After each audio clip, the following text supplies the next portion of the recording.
So, okay, one thing more on you saying that we've been talking for years about this. For years, I'd been saying I'm open to trading Randall, but what's the price? Like he is not a guy that I ever felt, even at his lowest point, that I ever felt he was a by all costs, just get me on his team, eat the damage, take your losses. I always thought, whoa, hang on, he's 24, 8, and 6. That if those numbers got to come from somewhere. You can't just give him away for anything.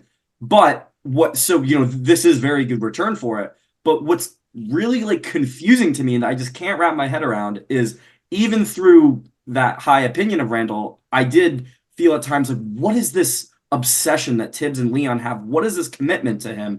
And they brought him here. He was so frustratingly bad his first year, but then slowly improved. He brought the team to the playoffs. He, once RJ left, I love RJ, but they don't play well on the court together. They're very similar players who both, they go to the rim first and they shoot second. So that doesn't work well. And RJ left and OG comes in, Brunson comes with shooters, and all of a sudden it's the best fit they've ever had for Randall. And this offseason, adding McHale, I thought, all right, finally they love this guy. They always wanted to build around him and they never did. Now they finally have. I'm interested to see how it goes. And then they trade him. So it's very, very bizarre to me that I felt like they had this guy they loved and never built around him, finally built around him, and they're like, all right, you can go. And I think to your point, perhaps you were waiting for the right guy to fall out of the sky. And here we go with Minnesota, who we can get into them, to a certain extent, but worried about their financial situation. Okay, we can't afford to pay for this guy anymore, who's just going to cost too much money. I still think it's a huge upgrade for you guys because to this point, if you look at this lineup, you have Randall, who's going to have to play that center position. And in the Eastern Conference, that just wasn't really going to fly. I mean, you're thinking about who they're going to play against, and he's going to go up against Embiid. He's going to go up against Giannis. He's going to go up against Bam. He's going to go up against a healthy, knock on wood for the boys, Porzingis. I think with Cat, this just creates a whole different set of problems that with Randall, maybe it felt clunky to me, but I think the shooting woes were something that potential that you're talking about, it was so few and far between that you had to wonder the floor for this Knicks team with Cat feels so much safer and the bottom is not going to fall out. Yeah.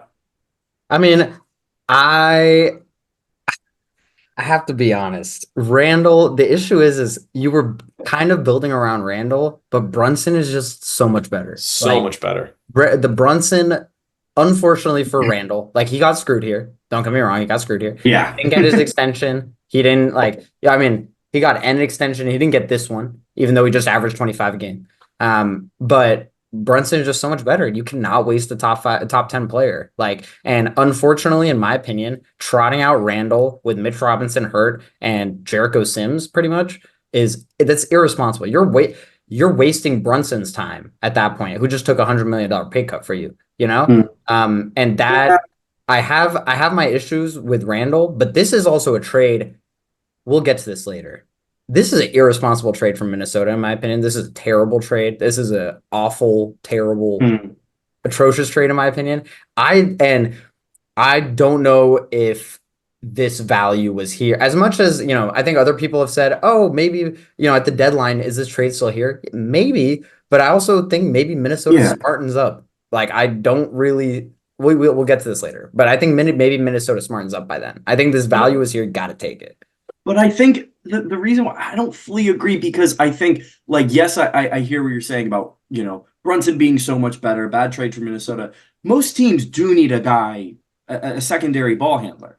And, while obviously we know Julius Randle, in his heart, he is the first, second, and third option. He had played a backseat role to Brunson for a year and a half, and it was starting to go pretty well. And he looked like he was kind of settling in that role. And he's still going to be a secondary option for Anthony Edwards. And Brunson now I feel like has a less clear who is taking the second shot. If Brunson's locked up game-winning drive, who's taking that next shot? Oh, Cat. Who else? Yeah. Cat. But not OG. My other thing is actually I don't think there's actually that many teams who need a second option. When you rack your brain, most like the Magic, they got their two guys. You know, the Celtics, they got their two guys. Like obviously Celtics is a bad example. Lakers got their two guys. Clippers got their two guys. Like Sixers got their three guys. Like the issue is You're saying all the good teams. no, but like run down the list. Even the issue is the bad teams don't want to bring in Randall because you're not developing anyone with next to Randall. Are you adding him to the Kings? Are you adding him to the Hornets? Are you adding him to the Rockets?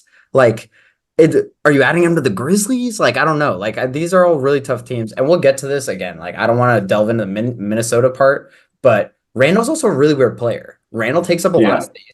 Randall takes up space without spacing the floor, frankly. Yeah, he's not a good spacer. And as much as he is a ball handler, you know, a lot of teams right now already have guys on their team that they want to get the ball to. If anything, right now, there's not enough ball in the NBA. There's too many guys who want it. You know, the Pelicans, I think, are a really good example. I think that is in a vacuum a great point. But when I was watching the Knicks last playoffs, Randall was not there. Brunson in, the Indiana series at times was like, this guy needs help, and we had good players around. We had OG, we had Dante. We had not a lot of guys who could handle.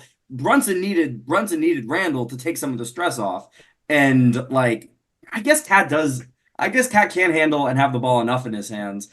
I think Cat, Mikhail, and OG, like, those are three guys who aren't as much of a, I want the ball in my hands, let me make a shot, more so than Randall is. And I kind of wanted that guy in my 2B player, or my 2A player.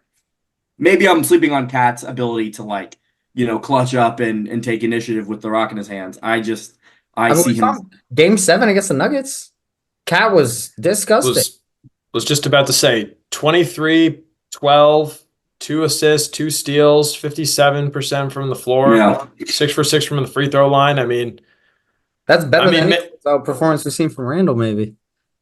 No, but I see him. Yeah. Maybe it's the lack of Knicks fandom, because to your point, Julius Randle really did start the sort of the post-Melo, post-Kristaps failed experiment era of the Knicks that brought them to this against the first round against the Hawks. Like, there was a new buzz in the city.